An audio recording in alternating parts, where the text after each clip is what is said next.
everybody, I'm Paintball Dad. Thanks for tuning into my channel. Today I'm going to be talking about high-end paintball masks and asking the question, are they worth it?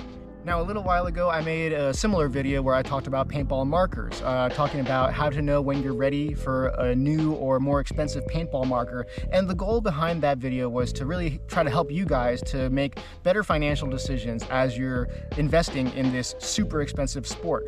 Now, in recent times, paintball masks have skyrocketed in their potential price, just as paintball markers have skyrocketed in prices from what they used to be, 5, 10, or 15 years ago.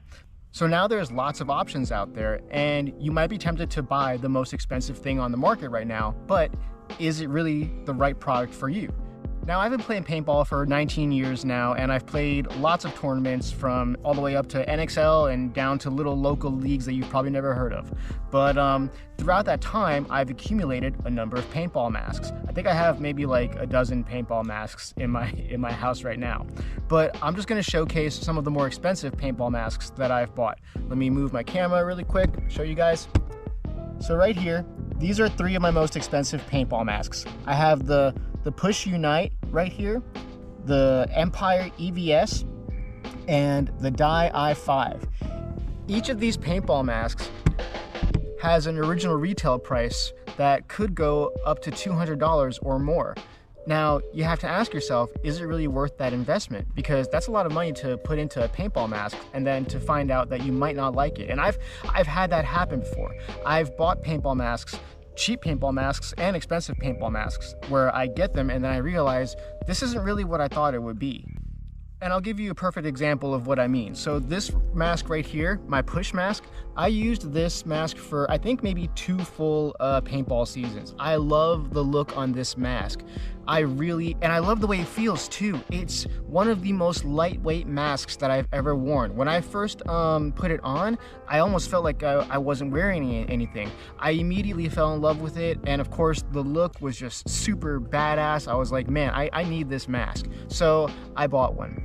But over time, I got little scratches on the lens, and those little scratches eventually started to like refract the sunlight as it hit my lens. But the entire time that these little scratches were forming and starting to obscure my vision while I was playing, I kept thinking to myself, man, it's a really big shame that a company that made these $200-something masks can't invest in a $15 visor that can just keep the sun out of my eyes.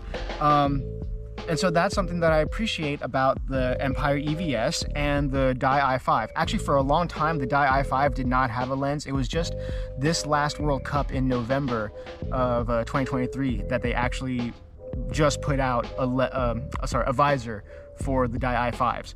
The Empire EVS has had a visor for a while, but that's something that you want to consider. Does the mask that you're about to buy have a compatible visor? Because it might be a very minute accessory, but it goes a long way in keeping your vision as perfect as it can be while you're looking at a potentially far target. Another thing you're going to want to consider is protection. Out of all these masks, I think that the i5 has the most protection, mostly because it has this big pad on the back.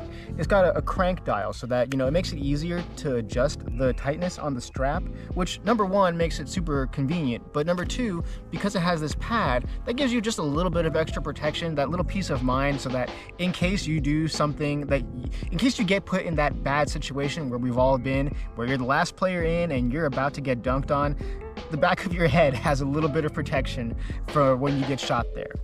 And going back to the point of comfort, when I was actually considering buying this, the mask that I was comparing it to originally was the EVS. And I tried on the EVS and then I tried the Push on. And the Push was a lot more comfortable, a lot more lightweight. The EVS, for being a similar price to the Dye i5 and the Push, I feel like it's heavier and it just felt more rigid, felt more like a cage. But I do appreciate the huge lens. That is something that, gives you a little bit of a visibility advantage, I guess you could say. But now the main point that I'm trying to drive home is that these super expensive masks that you see on the market right now, they are not perfect. They have their flaws. You should know what some of these flaws are, because honestly, some of the things that I mentioned, wow, those roosters are very loud.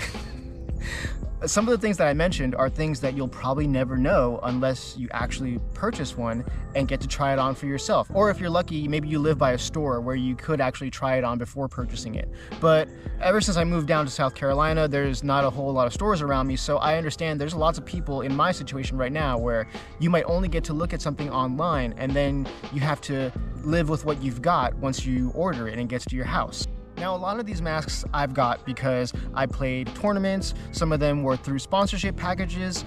So I was lucky enough that I never had to pay full retail price for any of these things. But if you are like the average paintball player out there and you're paying out of pocket full price for these things, definitely start out with something that is a little less expensive, but still very good quality. I have a couple of perfect examples right here. I've got the HK Army KLR mask. I love this one. It looks like a stormtrooper mask to me. I even drew an Empire logo on the visor. It's starting to fade away now.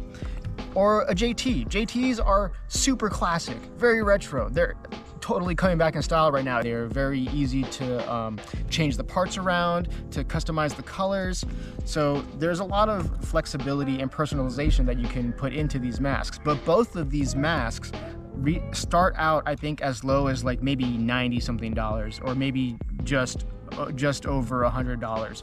They can go up more in price depending on like the color schemes or the lens that you pick, but the point is that you could get them really cheap and you still get a very good quality mask.